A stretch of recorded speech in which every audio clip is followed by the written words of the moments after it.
So I've been following the news recently about the very sad story of the baby girl, Ningbo Luoxi, I'm sorry if I've said that wrong, who sadly passed away a couple of weeks ago. For those of you who are unfamiliar with it, basically she was a 5-month-old baby who was born 1 month premature.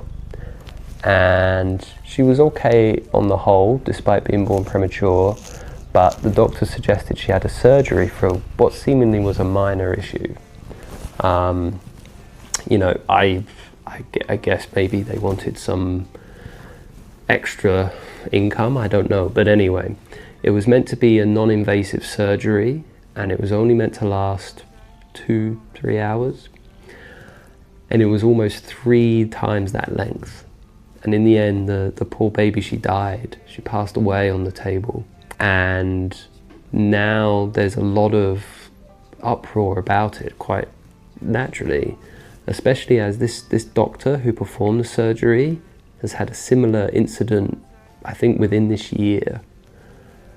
And so it's an awful, awful thing to happen. You know, I now have a baby girl of a very similar age, and I can't imagine going through that. I can't imagine losing her that way.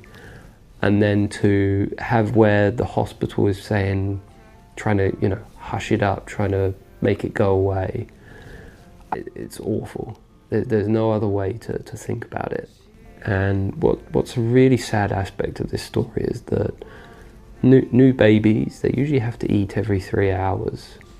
So obviously by this point in the operation, she must have been starving, which is an even worse pain to add to everything that was happening. And then the